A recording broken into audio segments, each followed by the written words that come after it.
Bismillahirrahmanirrahim. Assalamualaikum warahmatullahi wabarakatuh. Alhamdulillahirabbil alamin. Allahumma sholli ala sayidina Muhammad wa ala ali sayidina Muhammad, amma ba'du. Bapak Ibu, kalau melihat saya pakai kopiah haji, pasti tidak tahu siapa saya. Mau tahu siapa saya? Mau tahu? Lihat, begitu dibuka kopiahnya, ternyata mirip Jackie Chan. Kalau ngomong-ngomong soal sunat, saya itu baru disunat 12 tahun yang lalu. Cuma bedanya nggak dikasih sepeda, nggak diarak. Subhanallah. Dulu saya kalau lihat orang Islam paling takut. Karena hampir 20 tahun saya menjadi pendeta. Terakhir saya menjadi pendeta di Gereja Bethel Indonesia. Yang kebetulan saya merangkap, saya adalah pegawai negeri sipil dari Departemen Agama yang sekarang disebut Kementerian Agama. Dulu saya di Kementerian Agama Kota Cirebon, lalu karena negara membutuhkan pelayanan yang lebih untuk Kota Surabaya, saya ditarik ke Kota Surabaya. Dan sekarang saya adalah ASN, Aparatur Sipil Negara, Kementerian Agama di Kota Surabaya. Dan datang khusus untuk eretan. Tepuk tangan dulu, Masya Allah. Ya, sebentar. Bapak Ibu yang dirahmati Allah, ketika saya belajar, ternyata tidak ada agama yang mengajarkan seperti Islam. Ayat pertamanya aneh. Tidak ada agama yang mengajar memulai ayat pertamanya dengan ayat Iqra bismi rabbi kalladzi khalaq. Bacalah dengan menyebut nama Tuhanmu yang menciptakan. Ternyata Bapak Ibu, Iqra ini adalah pintu gerbang jika Bapak Ibu ingin menjadi seorang muslimah yang istiqomah. Iqra ini dilahirkan turun bukan tanpa perjuangan. Iqra ini diturunkan karena seorang pria yang sangat soleh, yang sangat peduli dengan kehidupan manusia. Dalam surat At-Taubah ayat 128 Allah berfirman, sungguh telah datang kepadamu seorang rasul dari kaummu sendiri. Berat terasa olehnya penderitaan yang kamu alami. Dia sangat menginginkan keimanan dan keselamatan bagimu, penyantun dan penyayang terhadap orang-orang yang beriman. Rasulullah dilahirkan dalam situasi yang sangat memprihatinkan. Banyak orang tidak tahu bahwa banyak air mata yang dikeluarkan oleh Rasulullah hanya untuk bisa mengangkat derajat hidup kita semua. Ada gerakan dari barat bahwa mereka menuduh Islam itu lahir ketika dunia mengalami kegoncangan. Sekarang ini banyak berita-berita yang mereka itu menghujat, menghina Rasulullah karena mereka tidak mengerti. Terakhir Perancis bermasalah, dibuat gambar karikatur sehingga sekarang terjadi gerakan boykot terhadap produk Perancis. Dan itu sebetulnya bukan yang pertama. Pernah saya menonton di salah satu YouTube, ada seorang non muslim dia khotbah di mimbarnya, dia bilang bagaimana mungkin kita mengikuti nabinya, Nabi Muhammad, dia sendiri nggak tahu jalan mau kemana. Dia sendiri mengajarkan ihdinas siratal mustaqim. Nabinya saja berkata tunjukkan jalan. Kalau nabinya, pemimpin tidak tahu jalan, buat apa kita mengikutinya? Pantas dia tidak tahu jalan sebab dia orang yang buta huruf. Ada banyak hinaan-hinaan terhadap Nabi Muhammad. Dan ini terjadi sampai sebuah berita bahwa katanya Islam lahir ketika gereja mengalami kegoncangan. Di abad pertengahan gereja mengalami kegoncangan yang mengakibatkan sampai bagaimana Romawi itu terpecah menjadi dua Bapak Ibu. Romawi Barat jatuh ke Jerman dan Romawi Timur jatuh ke Romawi. Padahal sebenarnya tidak ada hubungannya dengan itu. Rasulullah itu memang sejak lahir sudah sangat istimewa. Kalau Bapak Ibu belajar sirah Nabi, kita akan terkagum-kagum kepada Nabi Muhammad.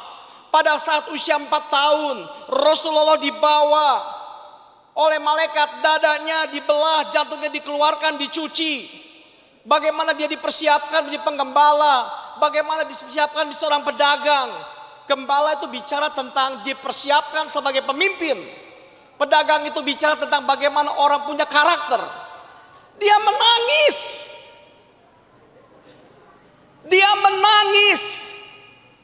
Ketika waktu itu masyarakat Arab dikuasai oleh budaya yang disebut dengan patriarkis. Siapa yang kuat maka dia berkuasa. Ini sebabnya ada istilah poligami tadi. Pada waktu itu seperti monyet. Kalau monyet jantan dia kuat, dia bisa punya istri monyet betina 1000 asal kuat. Siapa yang kuat dia berkuasa. Sehingga perempuan tidak punya nilai, tidak punya daya. Kalau waktu itu mau tahu Bapak Ibu, jika orang tua punya anak yang paras mukanya buruk, mereka rela mengubur anaknya hidup-hidup karena malu punya anak yang tidak cantik. Karena perempuan hanya pada akhirnya hanya di dapur, hanya memuaskan nafsu suaminya, memuaskan nafsu laki-laki, tidak boleh sekolah. Pada waktu itu anak yatim tidak terurus. Pada waktu itu perbudakan merajalela, pokoknya rusak. Rasulullah menangis. Rasulullah menangis. Dia naik ke Gua Hiro dan dia teriak kepada Allah bermunajat karena ingin menolong hidup kita. Dia peduli sampai meneteskan banyak air mata supaya sekarang perempuan bisa jadi camat, supaya sekarang perempuan bisa jadi dokter, supaya bapak ibu diangkat derajatnya oleh Rasulullah, oleh perjuangan Rasulullah. Bapak Ibu, Gua Hiro itu luar biasa. Mau ke Gua Hiro? Benar. Sudah ada yang bilang sama saya, Pak Haji, saya mau umroh tapi gak punya duit. Gampang, bisa berangkat umroh. Mau? Coba saya mau tanya, siapa yang mau ke Gua Hiro? Angkat tangan. Bener, serius saya. Siapa yang mau ke Gua Hiro? Angkat tangan. Pak, Bu, saya biar mu'alaf udah 4 kali ke Mekah. Baru 12 tahun Islam saya, haji 2 kali, umroh 2 kali. Itu di Gua Hiro ada celah bisa kelihatan ke Masjidil Haram, subhanallah.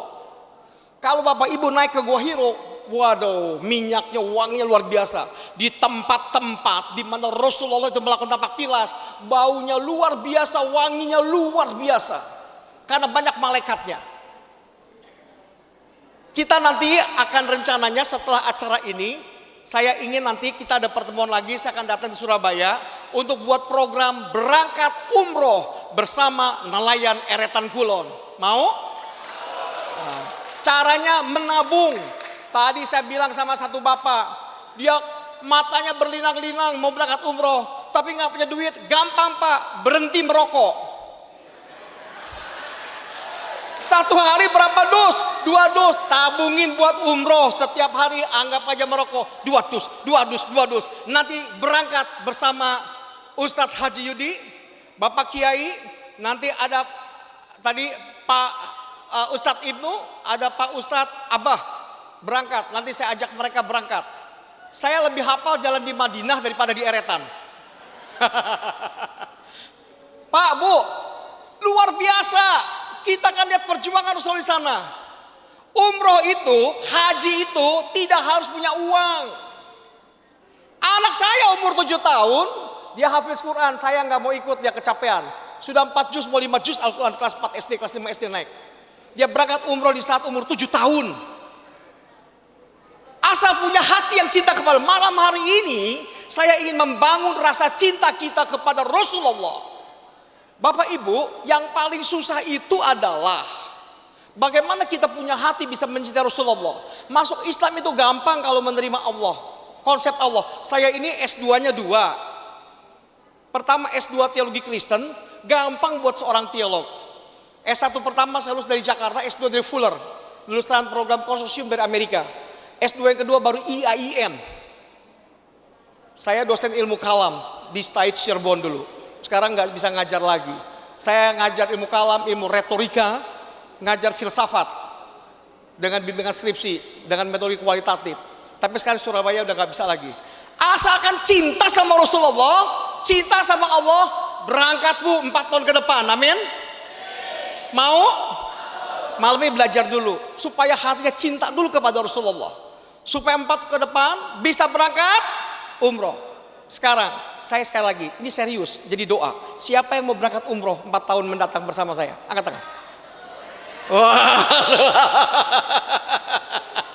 Baik, kalau begitu malam hari kita belajar tentang Rasulullah supaya kita betul-betul cinta sama Rasulullah, lalu berangkat menaikkan ibadah umroh. Labbaik Allahumma labbaik, labbaik la syarika lak labbaik, innal hamda wa ni'mata laka wal mulk la syarika lak.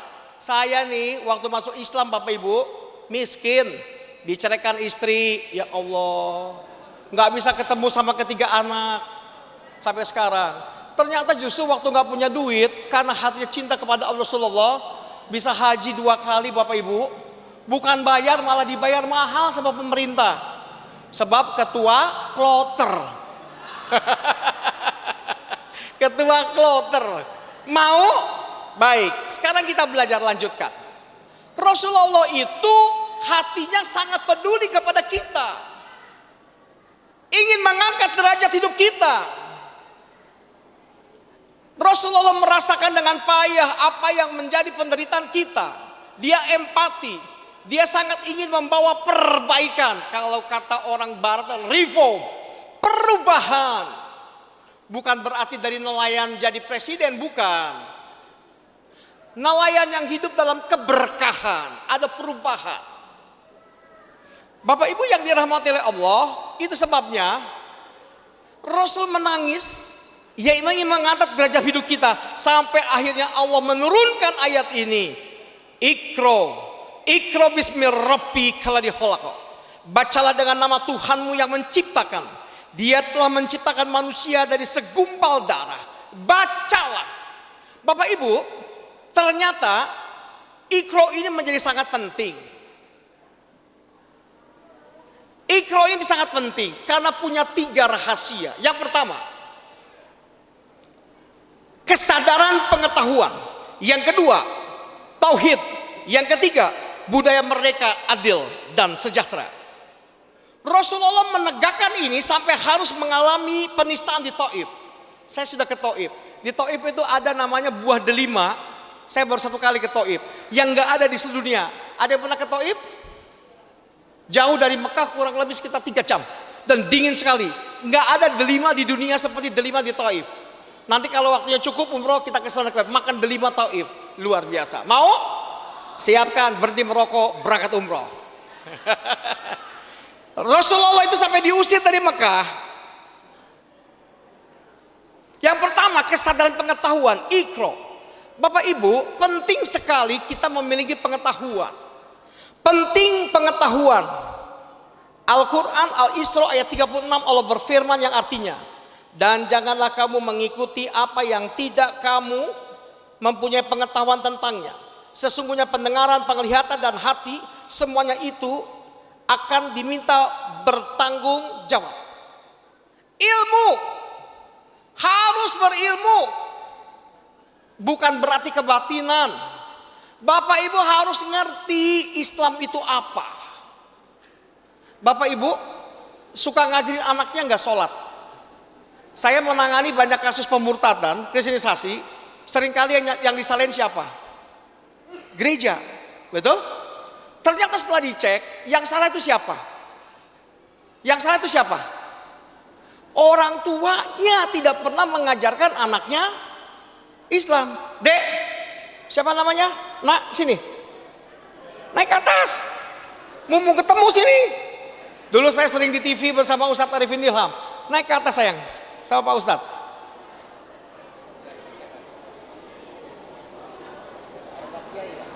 Assalamualaikum. Sama bapak kesini. Kamu tanya ya sama bapak ini ya. Coba lihat, ini bapak ngajarin anaknya nggak? Ketahuan nanti. Coba tanya.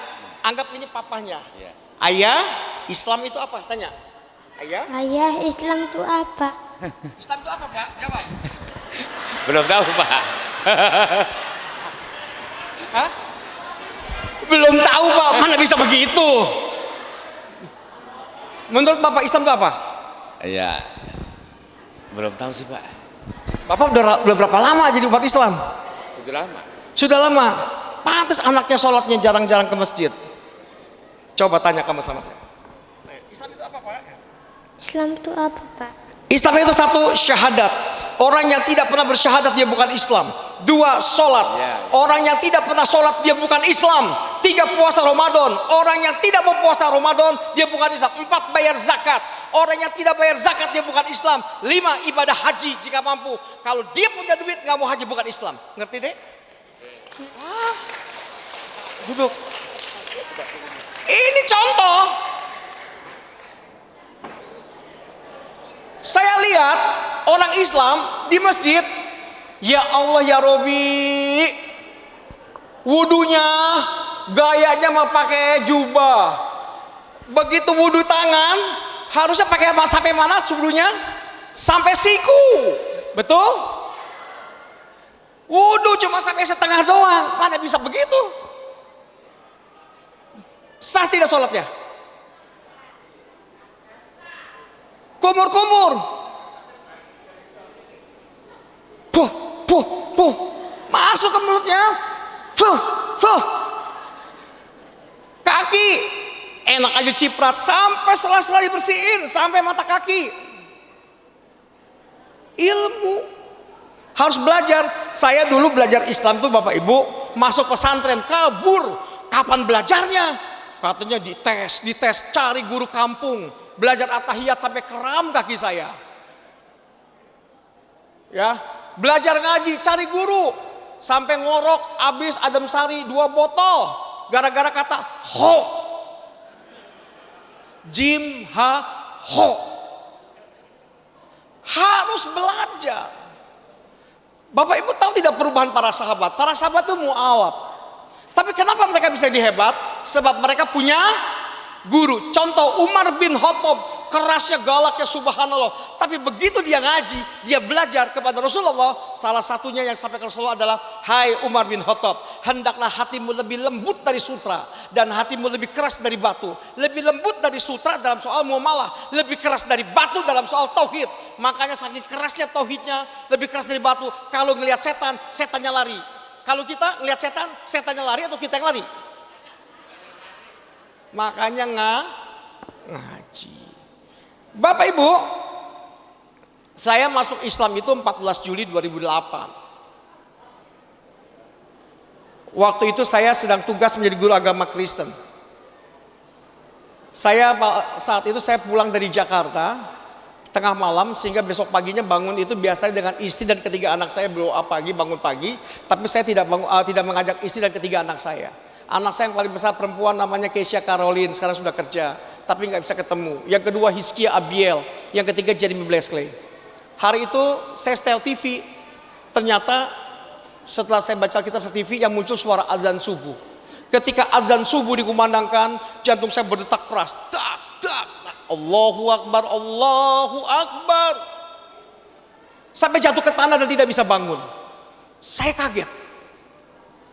Sampai akhirnya muncul acara Ustadz Arifin Ilham, dan akhirnya jadi guru saya, Al Ustadz Arifin Ilham. Itu membuat saya suka muncul di TPI, mungkin Anda pernah lihat saya di TPI, di TVRI. Ketika Ustadz Arifin mengatakan La ilaha illallah, tiba-tiba ada cahaya. Pengalaman yang menakjubkan, sampai akhirnya saya tenggelam dalam zikir La ilaha illallah dan bisa bangun. Tapi itu tidak cukup. Harus belajar, harus ngaji. Apa yang dipelajari? Yang dipelajari ketika belajar tentang Allah itu tidak sulit saya menerima konsep Allah. Surat Al-Ikhlas, Qul huwallahu ahad, Allahu somad, lam yalid walam yulad, walam yakul lahu kufuwan ahad. Gampang nerima itu. Bayangkan Bapak Ibu, begitu masuk Islam, saya langsung dibawa umroh oleh guru saya Pak Ari Ginanjar, ISQ 165. Sampai masuk di sana di Madinah, Masjid Madinah di Nabawi, Madinah, saya kaget. Katanya ini loh taman surga, rodo. Saya nggak percaya. Saya pikir rodo itu sesuatu yang wah, ternyata saya bilang karpetnya di rodo sama karpetnya bapak saya, bagusan karpetnya bapak saya. Lalu saya bilang, Allah sekarang kita negosiasi. Kalau ini memang rodo taman surga, saya minta bukti. Saya minta duit 500.000 buat istri saya yang ditinggal di Cirebon. Karena waktu saya berpengantin baru dinikahkan lagi, dijodohkan. Sekarang punya anak 2, yang paling besar hafiz Quran. Saya cuma ninggalin 200.000 sama istri saya, Hera ya Allah. Sedangkan waktu 10 hari, saya butuh 50.000, ke 10 hari 500.000 cukup. Dikirim dari Madinah, ternyata subhanallah. Jam 9 pagi Allah kasih uang itu sama saya. Ada orang, Pak Yudi saya mohon maaf, kemarin waktu acara nikahan gak sempat datang. Punya punya rekening BNI gak? Punya, dia kirim 500.000. Luar biasa, itu rodoh, luar biasa. Tempatnya Rasulullah doa. Ada banyak pergumulan-pergumulan yang menurut saya, kenapa sih Nabi Muhammad itu bisa menjadi Rasulullah? Dia ingin mengangkat derajat hidup kita. Bagaimana caranya? Ternyata cara Allah itu bekerja adalah dengan memberikan ayat Al-Quran, Iqra. Dan Iqra itu luar biasa. Di sana berbicara tentang bukan cuma tentang Allah, tetapi bagaimana ayat Allah itu hebat. Saya tahu Bapak Ibu udah lelah, saya juga sudah lelah. Saya berangkat dari kemarin, selesai dari sini langsung saya pulang ke Surabaya. Saya mau nggak banyak ngomong, langsung praktek saja. Saya mau panggil orang yang paling badannya kuat, suka olahraga. Bapak badannya kekar, ya naik ke atas Pak, mati rokoknya Pak. Sini Pak. Pak, ketemu saya kan susah ya, kalau nggak kebetulan ya. Lihat. Pak, kenapa Allah itu menolong manusia, melantik Rasulullah itu dengan ayat Allah? Coba kita lihat, kita uji. Kakinya rapat Pak, siap. Tegak. Lencang kanan. Kepal. Ya Bapak Ibu, yang keras. Yang keras. Yang keras. Jangan lihat saya. Tahan. Saya mau jatuhkan tangannya. Tahan. Siap ya, siap ya. Tahan seperti keras Pak ya. Sekuat tenaga Pak. 1, tahan.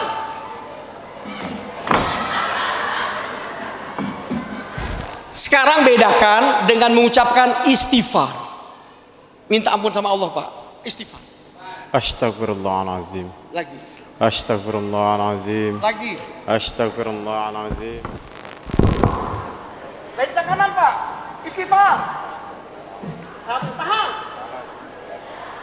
Allahu Akbar. Boleh tepuk tangan.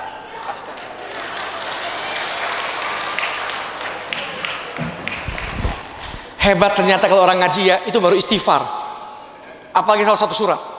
Sekarang bedakan, saya paling ganteng. Ucapkan. Saya paling ganteng. Lencang kanan. Tahan. Som. Hebat gak Al-Quran? Kita coba lagi ayat Al-Quran. Ada gak di Al-Quran? Bismillahirrahmanirrahim. Ada? Ucapkan. Bismillahirrahmanirrahim. Lencang kanan. Ucapkan bismillah. Tahan.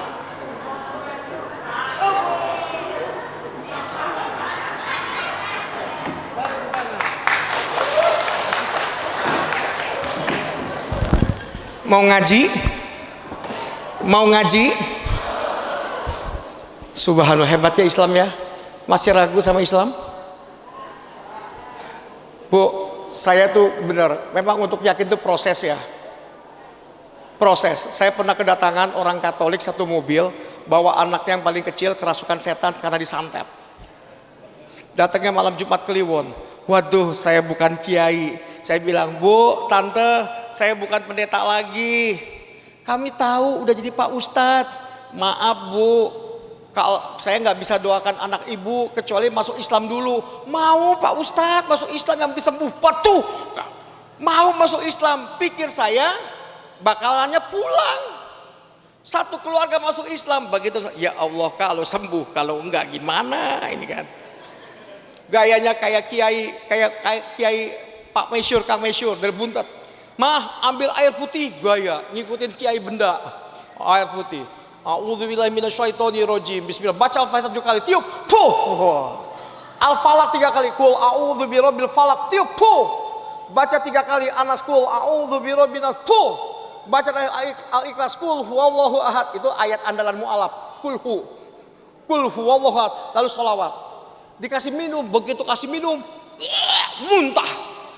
Al-Quran membuat menjadi sehat dan menolong lepas dari santet. Satu keluarga masuk Islam. Di Arab ada nenek-nenek awalnya. Ustadz, saya mu'alaf nek, saya udah telepon sama anak saya. Katanya ketua kloternya Ustadz kondang, udah keluar negeri. Kata siapa? Kata anak saya, minta air doa, saya nggak bisa tidur Pak Ustadz. Ya wes, ambil Al-Fatihah, tiup, dia bisa tidur. Akhirnya satu rombongan, satu kloter minta air doa sama saya. Memangnya saya dukun apa? Doa sendiri aja bisa tidur. Sampai ada yang pakai kursi roda, kasih Al-Fatihah, jalan, kursi rodanya dibuang. Ada yang batu ginjal di Mina, minta Al-Fatihah, batu ginjalnya pecah keluar lewat kencing. Sampai terakhir ada seorang jenderal lumpuh, minta didoakan, kasih Al-Fatihah. Makanya saya sebut Al-Fatihah the power of Al-Fatihah. Al-Quran hebat. Dia jalan dan langsung bilang, Ustadz, kami sekeluarga mau umroh, tolong bimbing kami sekeluarga, berangkat umroh lagi gratis.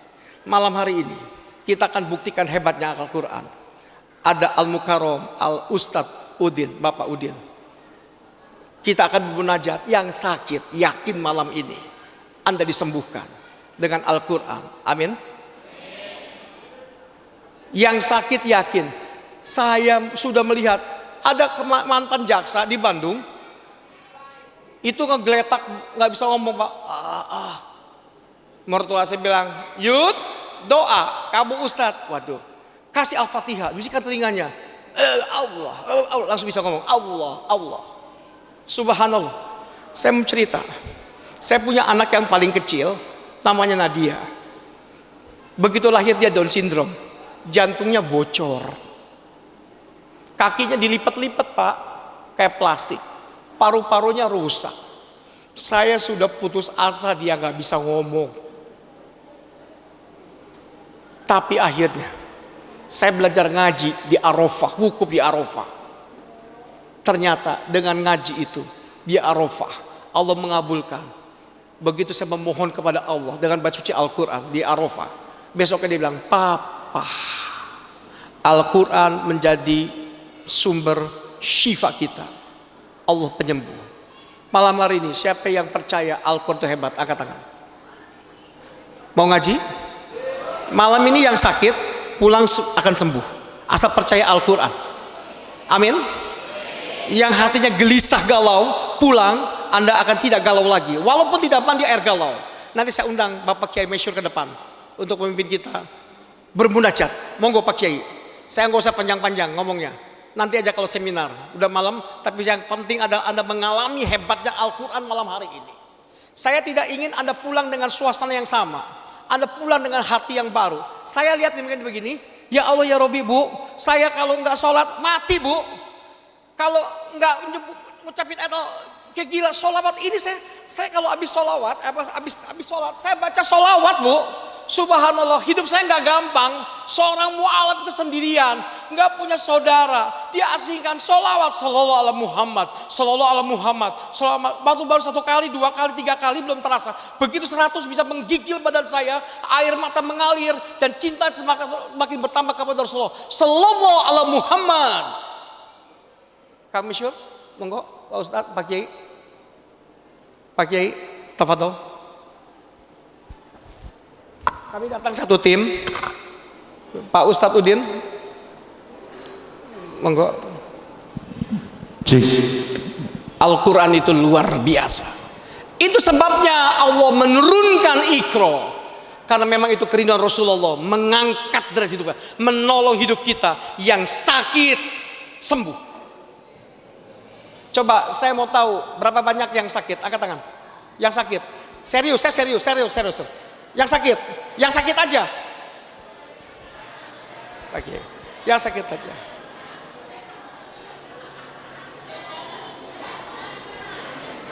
Sallallahu ala Muhammad, sallallahu alaihi wasallam, Sallallahu ala Muhammad, sallallahu alaihi wasallim.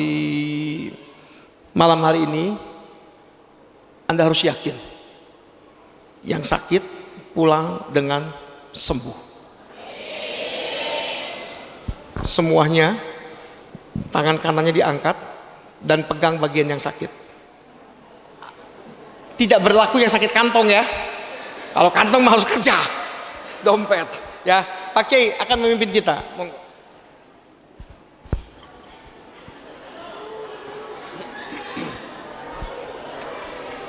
Assalamualaikum warahmatullahi wabarakatuh. Ila hadratin Nabi Mustafa Rasulullah Muhammadin sallallahu alaihi wasallam wa ala alihi wa ashabihi wa azwajihi wa dhurriyyatihi wa ahli baitihi ajma'in. Al-Fatihah. A'udzu billahi minasyaitonir rajim. Bismillahirrahmanirrahim. Alhamdulillahi rabbil alamin arrahmanir rahim maliki yaumiddin. Iyyaka na'budu wa iyyaka nasta'in ihdinas siratal mustaqim siratal ladzina an'amta 'alaihim. Semua tutup mata Bapak Ibu. Jangan lihat kiri kanan. Yakin kepada Al-Qur'an, yakin dengan kemahakuasaan Allah. Muslimin amin. Arahkan hatimu kepada Allah. Dia yang menyembuhkan kita. Mudah-mudahan dengan bacaan suratul Ikhlas dan surat Al-Falaq bin Nas, mudah-mudahan semua orang eretan dikasih kesehatan, amin, jasmani dan rohaninya, dan dimudahkan rizkinya yang halal, amin ya rabbal alamin, dan dipanjangkan umurnya serta taat kepada Allah subhanahu wa ta'ala, serta tetap iman Islam, husnul khotimah, amin ya rabbal alamin. Bismillahirrahmanirrahim. Qul huwallahu ahad, Allahus samad, lam yalid walam yulad walam yakul lahu kufuwan ahad. Bismillahirrahmanirrahim. Qul huwallahu ahad, Allahus samad, lam yalid walam yulad walam yakul lahu kufuwan ahad. Bismillahirrahmanirrahim. Qul huwallahu ahad, Allahus samad, lam yalid walam yulad walam yakul lahu kufuwan ahad. Bismillahirrahmanirrahim. Qul a'udzu birabbil falaq min syarri ma khalaq wa min syarri ghasiqin idza waqab wa min syarri naffatsati fil 'uqad wa min syarri hasidin idza hasad. Bismillahirrahmanirrahim. Qul a'udzu birabbil falaq min syarri ma khalaq wa min syarri ghasiqin idza waqab wa min syarri naffatsati fil 'uqad wa min syarri hasidin idza hasad. Bismillahirrahmanirrahim. Qul a'udzu birabbil falaq min syarri ma khalaq wa min syarri ghasiqin idza waqab wa min syarri naffatsati fil 'uqad wa min syarri hasidin idza hasad. Bismillahirrahmanirrahim. Qul a'udzu birabbin nas malikin nas ilahin nas min syarril waswasil khannas alladzi yuwaswisu fi sudurin nas minal jinnati wan nas. Bismillahirrahmanirrahim. Qul a'udzu birabbin nas malikin nas ilahin nas min syarril waswasil khannas alladzi yuwaswisu fi sudurin nas minal jinnati wan nas. Bismillahirrahmanirrahim. Qul a'udzu birabbin nas malikin nas ilahin nas min syarril waswasil khannas alladzi yuwaswisu fi sudurin nas minal jinnati wan nas. Shadaqallahul azim. Bismillahirrahmanirrahim. Alhamdulillahi rabbil alamin, hamdan syakirin, hamdan na'imin, hamdan yuwafi ni'amahu wa yukafi mazidah. Ya Rabbana lakal hamdu kama yanbaghi li jalali wajhika wa 'azimi sultanik. Allahumma salli wa sallim ala sayyidina Muhammadin fil awwalin, salli wa sallim ala sayyidina Muhammadin fil akhirin, salli wa sallim ala sayyidina Muhammadin fil nabiyyin, salli wa sallim ala sayyidina Muhammadin fil mala'il a'la ila yaumiddin. Assalamu alayka ya Rasulullah, assalamu alayka ya Habiballah, assalamu alayka ayyuhan nabi wa rahmatullahi wa barakatuh. اللهم سلمنا وسلم معنا اللهم احفظنا واحفظ معنا اللهم سلمنا من آفات الدنيا والآخرة وفتنتهما إنك على كل شيء قدير اللهم أحسن عاقبتنا في الأمور كلها وأجرنا من خزي الدنيا وعذاب الآخرة اللهم اغفر لأمة محمد اللهم ارحم أمة محمد اللهم عافي أمة محمد اللهم أصلح أمة محمد ربنا هب لنا من أزواجنا وذرياتنا قرة أعين واجعلنا للمتقين إماما ربنا افتح بيننا وبين قومنا بالحق وأنت خير الفاتحين يا فتاح يا فتاح يا فتاح اللهم إنا نسألك علما نافعا وعملا مرفوعا ودعاء مسموعا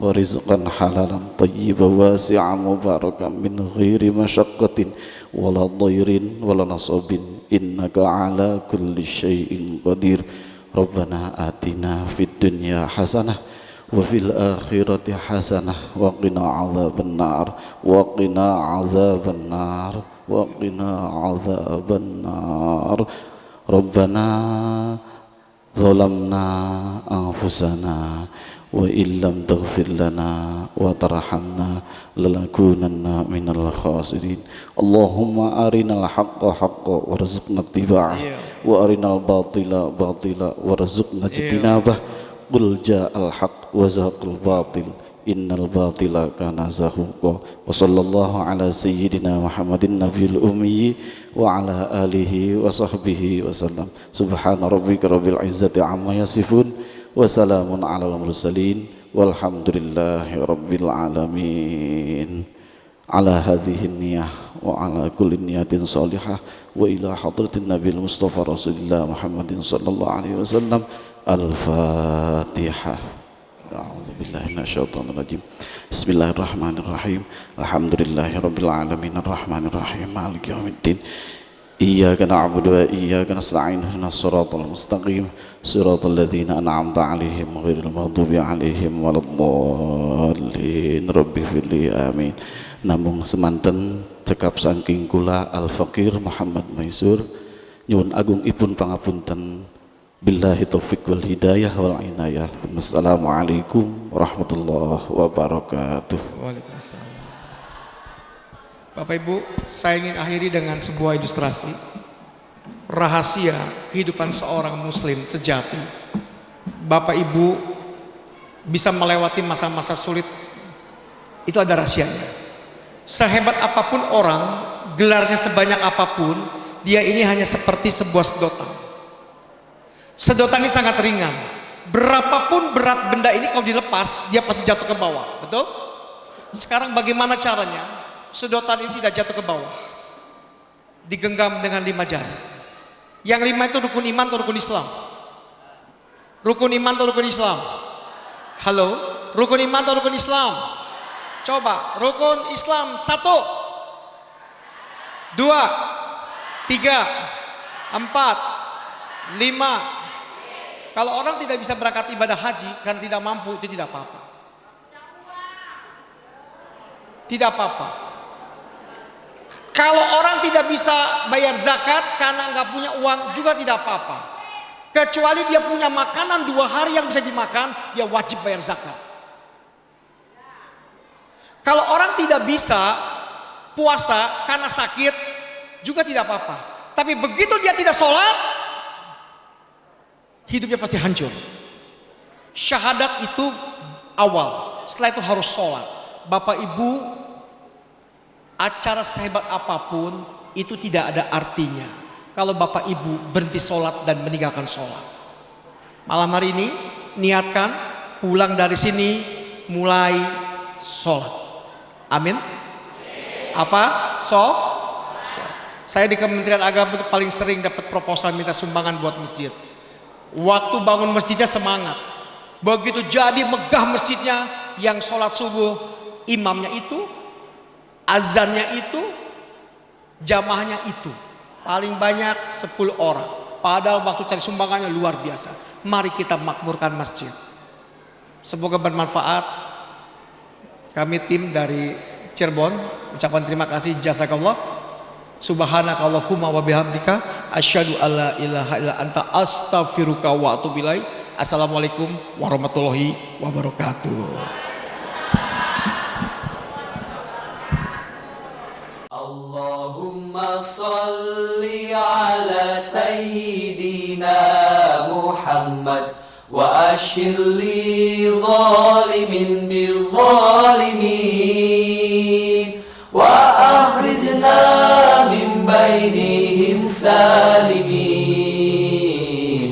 wa ala alihi wa sahbihi ajma'in. Allahumma salli ala sayyidina Muhammad wa ashir li zalimin bil zalimin wa akhrijna min bainihim salimin wa ala alihi wa sahbihi ajma'in. Sallallahu Rabbuna ala nuril mubin Ahmad al-Mustafa Sayyidil Mursalin wa ala alihi wa sahbihi ajma'in wa ala alihi wa sahbihi ajma'in. Semoga Allah memberikan curahan rahmat pada Muhammad junjungan mulia, pemimpin para utusan Allah, insan pilihan Allah, pembawa cahaya. Ya Allah, ya Tuhanku, hamba penuh dosa, berlumurkan noda dan hilaf padamu. Ampuni dosaku dan pimpinlah diriku menuju jalan keridhaanmu, ya Allah. Allahumma salli ala sayyidina Muhammad. Allahumma salli ala sayyidina Muhammad wa ashir li zalimin bil zalimin wa akhrijna min bainihim salimin wa ala alihi wa sahbihi ajma'in. Allahumma salli ala sayyidina Muhammad wa ashir li zalimin bil zalimin wa akhrijna min bainihim salimin wa ala alihi wa sahbihi ajma'in. Sallallahu Rabbuna ala nuril mubin Ahmad al-Mustafa Sayyidil Mursalin wa ala alihi wa sahbihi ajma'in wa ala alihi wa sahbihi ajma'in.